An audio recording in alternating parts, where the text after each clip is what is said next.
So today this video is going to be for the aspirants of JEE Advanced who are hopefully going to give their exams in the next month of September.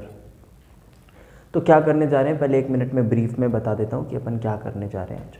मैं यहाँ कोई game plan या strategy discuss करने के लिए नहीं हूँ, उसके लिए बहुत टपोरी पड़े हुए हैं, आप यूट्यूब में देखिए, ठीक है।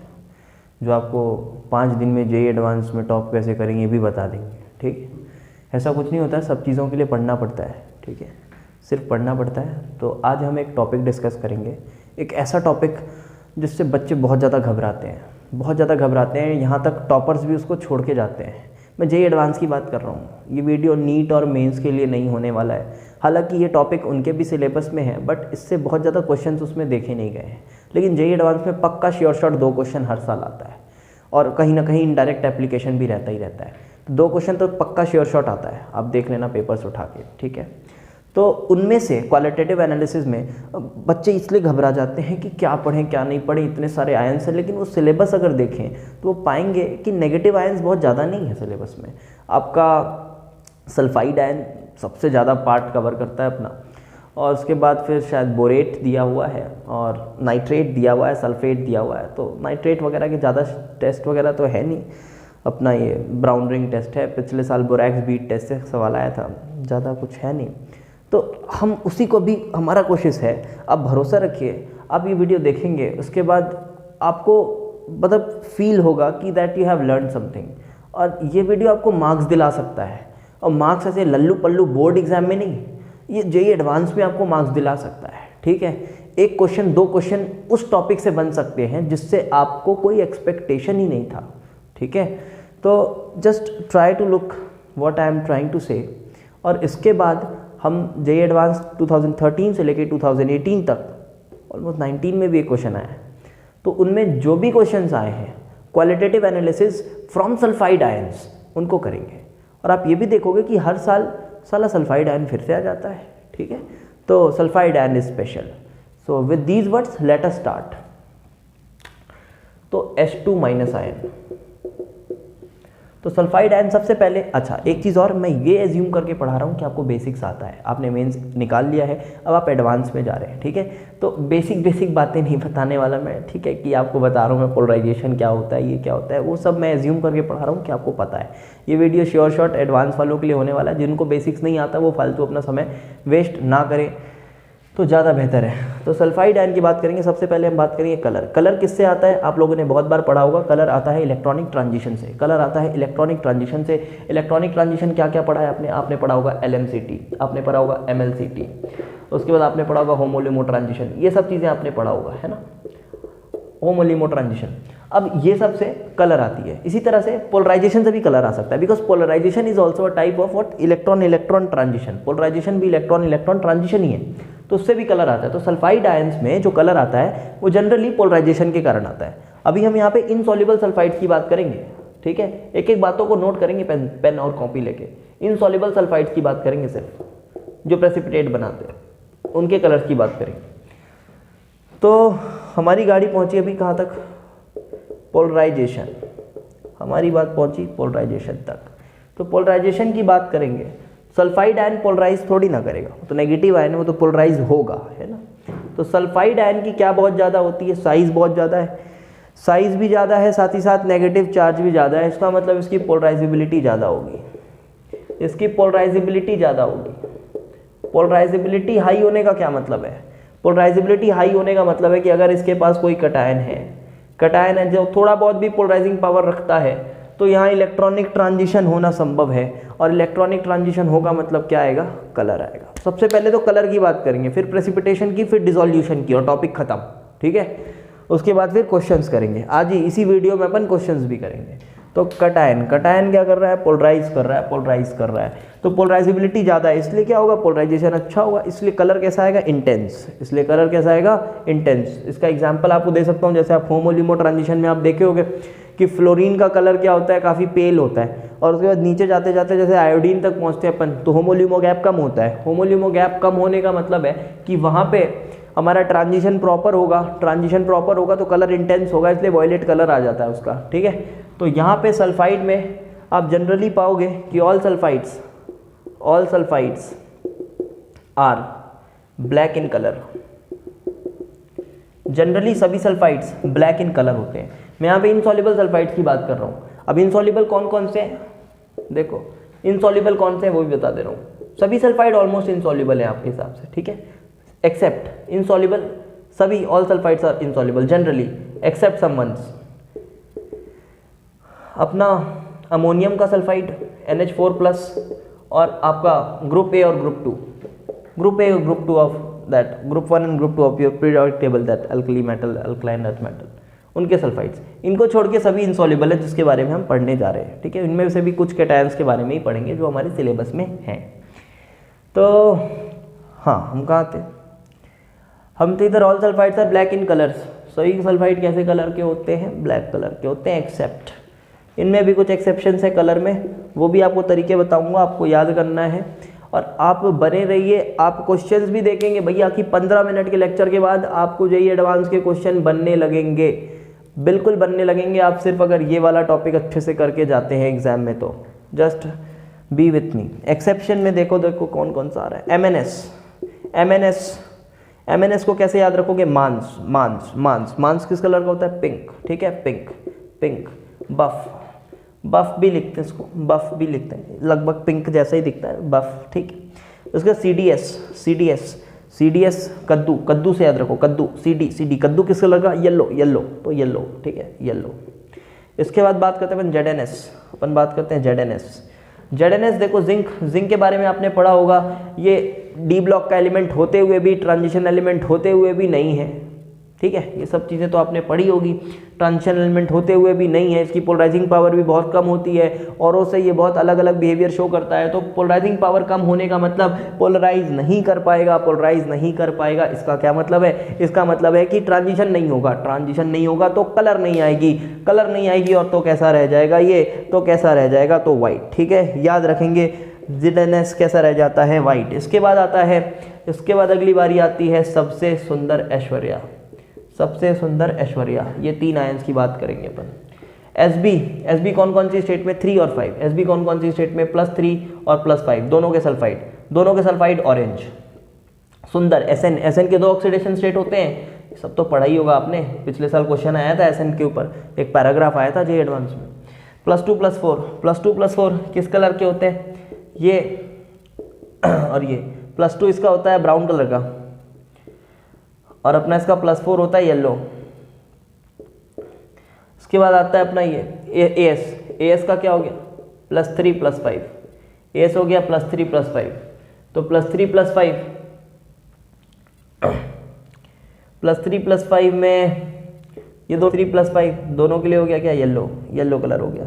सो दीज आर द कलर्स, ठीक है, तो ये कलर आप नोट कर सकते हैं। अब अगले सेगमेंट में अपन पढ़ेंगे इनका डिसोल्यूशन से पहले प्रेसिपिटेशन पढ़ेंगे कि ये कौन प्रेसिपिटेट करते हैं कैसे मीडियम में, ठीक है। तो you just note these things, okay.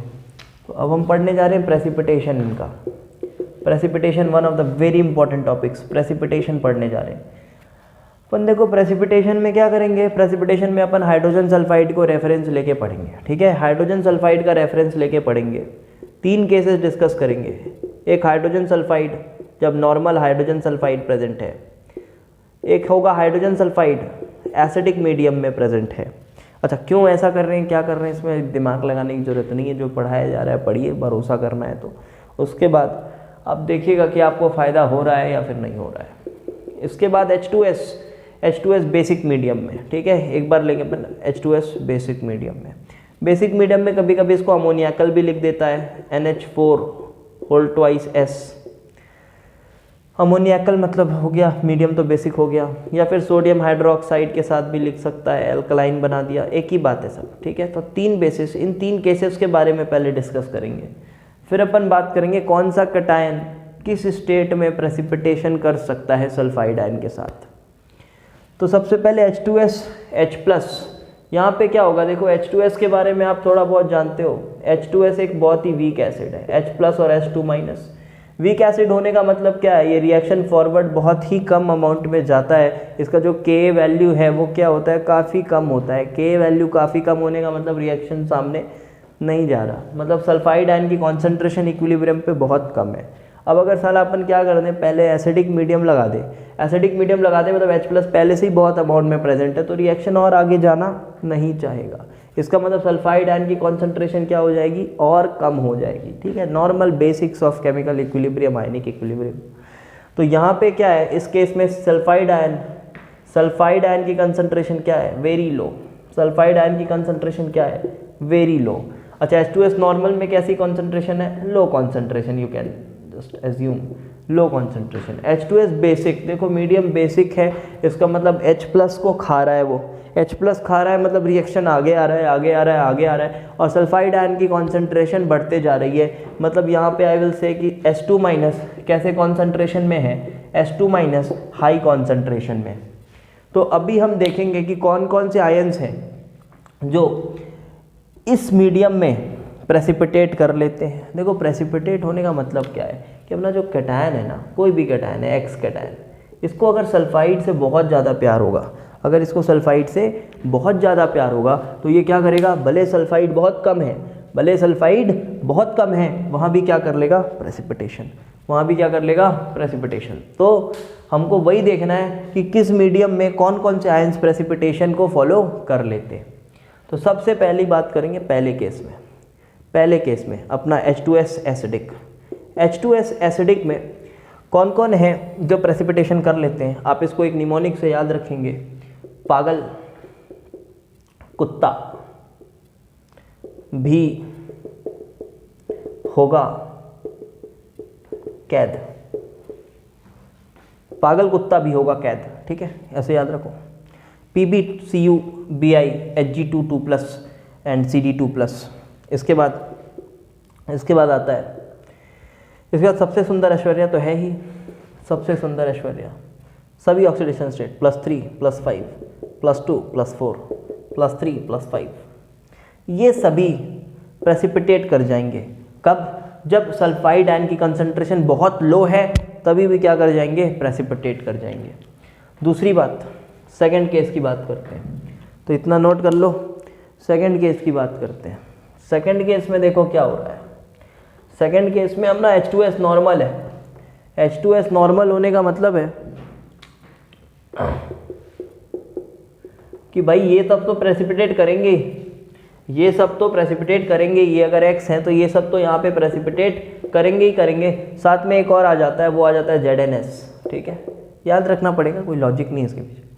ZnS आ जाता है H2S नॉर्मल में। और उसके बाद अगर मैं बात करूँ H2S बेसिक मीडियम की, H2S बेसिक मीडियम की, तो H2S बेसिक मीडियम में क्या है, सल्फाइड आयन की कॉन्सेंट्रेशन बहुत ज़्यादा है। सल्फाइड आयन की कॉन्सेंट्रेशन बहुत ज़्यादा होने का मतलब क्या है, सभी लोग प्रेसिपिटेट कर जाएंगे। तो ठीक है, तो all insoluble sulphides precipitates, all insoluble sulphides, all insoluble sulphides precipitates,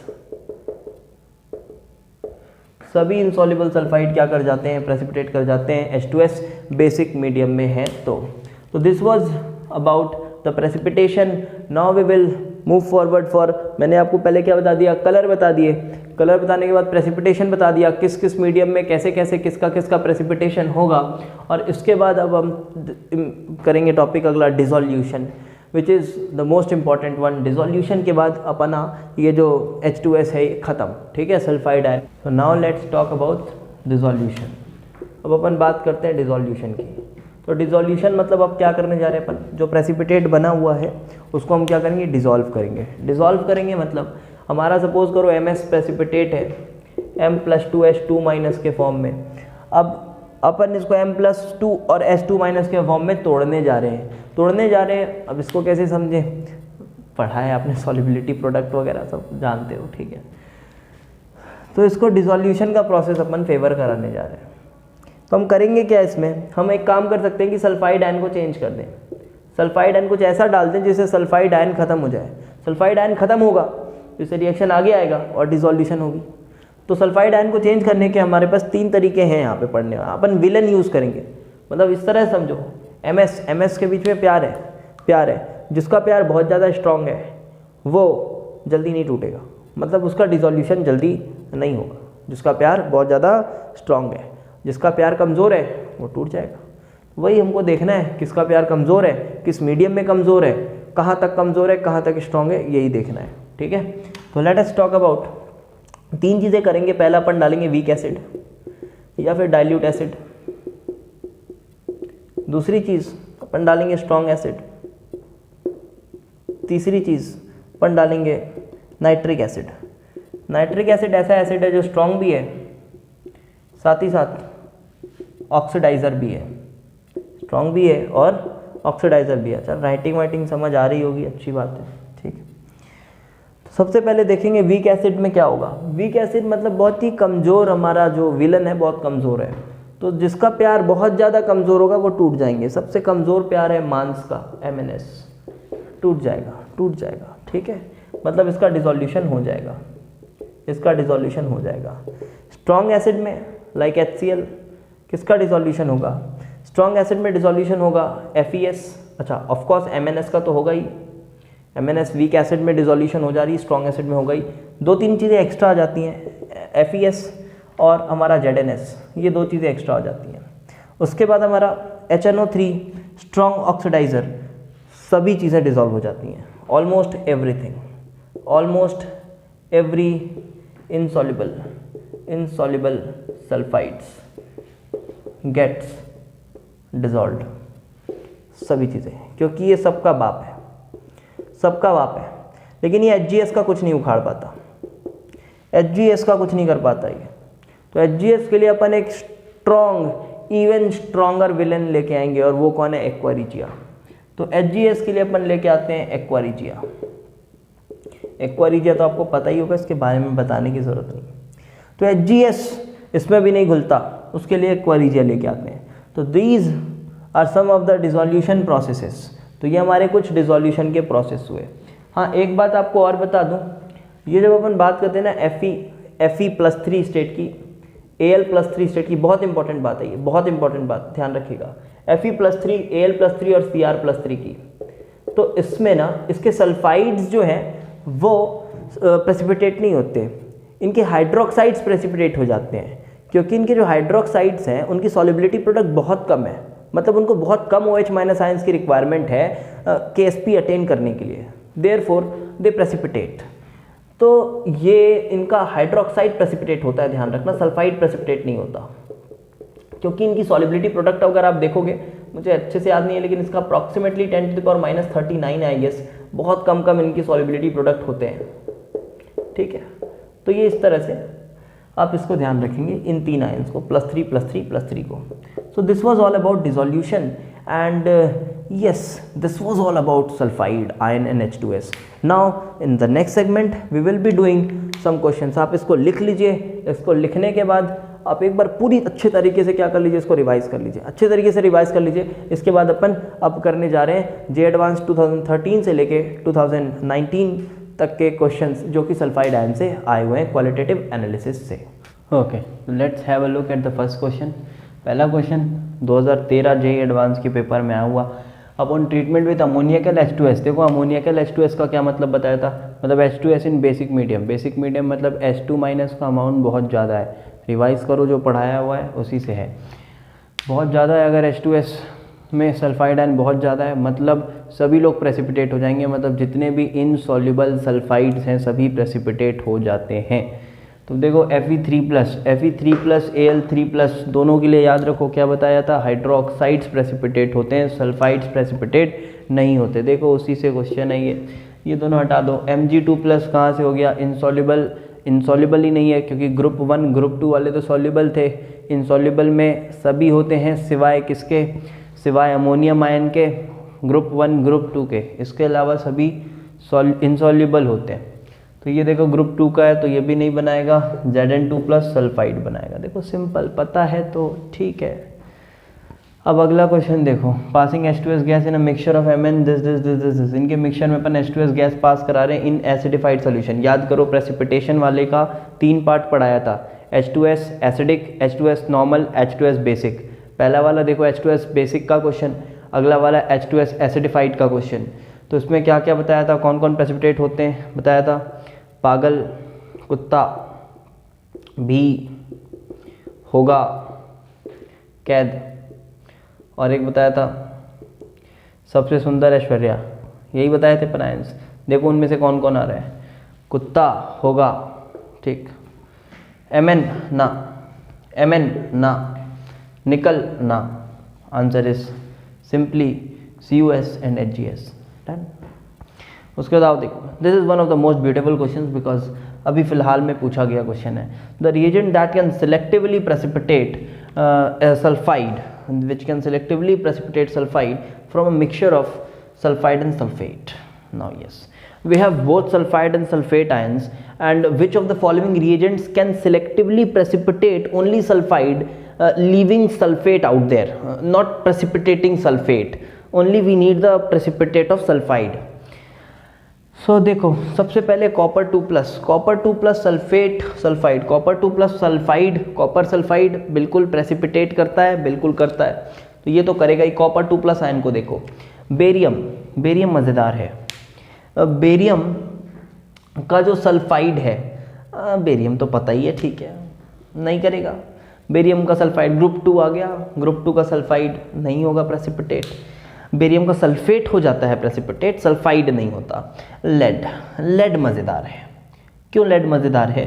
because lead का सल्फाइड प्रेसिपिटेट होता है। तो क्या ये आंसर है? ना, आंसर नहीं है, बिकॉज लेड का सल्फेट भी प्रेसिपिटेट होता है। आपने इतना आयनिक इक्विलिब्रियम पढ़ा ही होगा, आपको इतना पता होगा लेड का सल्फेट भी क्या होता है, प्रेसिपिटेट होता है, ठीक है। और बेरियम का सल्फेट तो बच्चे जानते हैं, क्लास 10th का रिएक्शन है बेरियम का सल्फेट प्रेसिपिटेशन। तो this this will precipitate PbS, but at the same time it will also precipitate lead sulfate, so it's not our choice. Then we have Na. How could Na precipitate sulfide? It is from group 1, so it will not precipitate. So our answer is simply CuCl2. Now let's move on. चलो, let's move on to the next question. अगला question क्या है? देखो, पहले बोल रहा हूँ ये क्वेश्चन सब मुश्किल नहीं है, ठीक है। बस ये क्वेश्चंस मैं इसलिए अभी करा दे रहा हूँ कि आप थोड़ा समझ लो किस तरह के क्वेश्चन आए हुए हैं और क्या पढ़ना है, कितना पढ़ना है, कैसे पढ़ना है। पेयर ऑफ आयंस और both the ions are precipitated. अब आपने पढ़ा हुआ है, अब दोनों प्रेसिपिटेट हो जाएंगे, H2S गैस पास करा रहा है। सेम वही क्वेश्चन फिर से देखो, वही रिपीटिशन 2015 में भी वही पूछा है। डाइल्यूट HCl के प्रेजेंस में, डाइल्यूट HCl मतलब फ्रेंडली एसिडिक मीडियम, बेरियम कभी प्रेसिपिटेट होता है क्या? कभी नहीं। दिस एंड दिस Fe3+ ना, सल्फाइड के फॉर्म में नहीं होता, सल्फाइड के फॉर्म में नहीं होता। इसमें देखो, पागल कुत्ता दोनों आ गया, दोनों प्रेसिपिटेट। Hg2+ एंड दिस, हाँ बिल्कुल ठीक है। More than one correct choice था ये क्वेश्चन, तो C and D are the correct choice. अब ये क्वेश्चन सबसे लेटेस्ट 2018 का क्वेश्चन, इसमें चारों ऑप्शंस तो नहीं थे H2S के, लेकिन 2 ऑप्शंस तो थे, मतलब पार्शियल मार्किंग आप यहाँ पे पा सकते थे, ठीक है। तो correct option nitrate salt to this and this taken separately distinguish करना है, ठीक है। तो देखो, हमारे नाइट्रेट सॉल्ट हैं, इसके हमें नाइट्रेट से कोई मतलब नहीं है, पॉजिटिव आयन से मतलब है। अब फ्लेम टेस्ट नहीं बात करूँगा, अभी इसके बारे में पढ़ाया नहीं हुआ है, ठीक है। Copper 2+ forms precipitate by passing H2S, हाँ बिल्कुल। H2S जब हमारा एसिडिक मीडियम होता है तो कॉपर 2+ प्रेसिपिटेट बनाता है, Mn नहीं बनाता। नोट्स देख लीजिए, copper 2+। Mn2+ shows the formation of precipitate by passing H2S in faintly basic। अरे बेसिक मीडियम में तो सल्फाइड आयन बहुत सारे होते हैं। Mn2+ प्रेसिपिटेट बना रहा है तो कॉपर 2+ तो और मज़े से प्रेसिपिटेट बनाएगा, बिल्कुल गलत ऑप्शन। फिर 4th ऑप्शन भी जो था वो मैंने नहीं पढ़ाया, वह थर्मोडायनेमिक स्टेबिलिटी से था ये 4th पॉइंट। तो देखो, ये 2 पॉइंट से आप पार्शियल मार्किंग तो उठा ही सकते थे। So this was my attempt just to tell you कि क्वालिटेटिव एनालिसिस से किस तरह के सवाल आते हैं। अगर आप इस तरह से हर आयंस को पढ़ लेते हैं तो आपको बहुत बेनिफिट होने वाला है आने वाले एग्जाम्स में। तो hope you have like the video. If you have liked it, you can share it with your friends so that they can also get the benefit.